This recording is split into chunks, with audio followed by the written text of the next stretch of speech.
I'd like to introduce to you the Aden and Anais Muslin Swaddling Wraps. This is an answer to my search for a large swaddling wrap.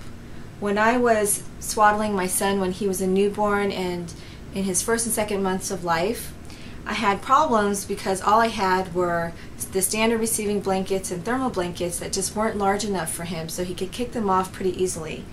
Well, there are no worries about that with these swaddling wraps because these are huge.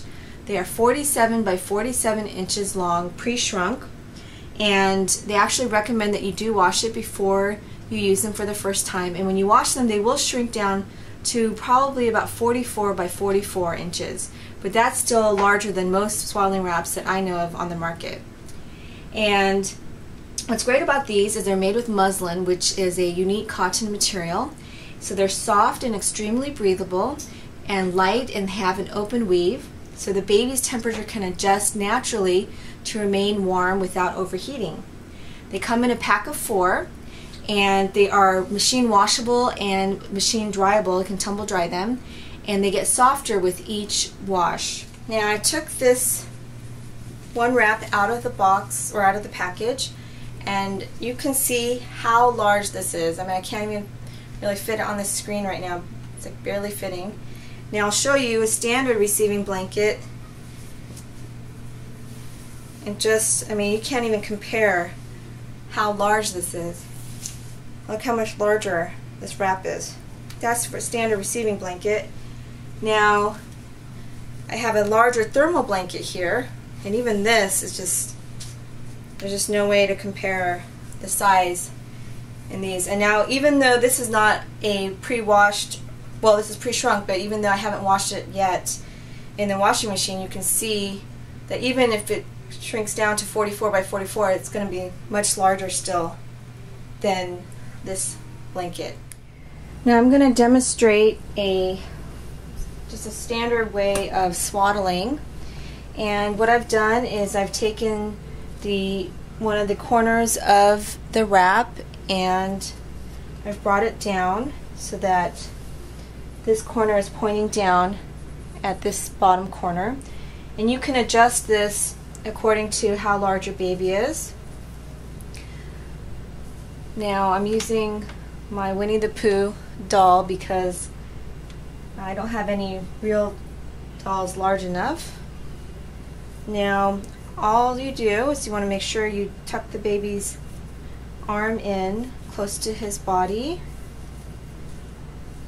and then you bring this underneath the baby, that corner. Then you want to bring the bottom in over the baby's feet. You can tuck this in right here at the top, and then take the other corner and wrap it around your baby's body and underneath the back. So I've swaddled Winnie the Pooh, and now he feels as secure as he was when he was in the womb. And another great reason you want to swaddle is because it reduces startle reflexes, you know, those sudden arm and leg movements that babies make when they're sleeping. So it helps babies to, especially newborns, to from waking themselves up and when they're in deep sleep. Another reason why you want to swaddle is it helps if you're worried about SIDS. It prevents them from turning over when they're sleeping or when they're swaddled, and also helps to calm the baby. I know some mamas use swaddling as a technique for colicky babies to help keep them calm. There are lots of other reasons why you might want to swaddle, but those are just a few of them. The Aden and Anais Muslin Swaddling Wraps come with a little card, and this card has directions on how to swaddle. So if you are not sure of how to swaddle, there's a standard method on the back, which is pretty much what I demonstrated just a minute ago. And on the back are alternate uses for your swaddling wraps. What I like about swaddling wraps is that they have a life after swaddling, whereas the preformed swaddlers are generally not very useful after you use them for swaddling. So, but there are some suggestions on the back, such as using the wrap as a summertime blanket or on the floor for tummy time. So you can look at this and get some ideas for how to use the swaddling wrap in addition to using it for swaddling.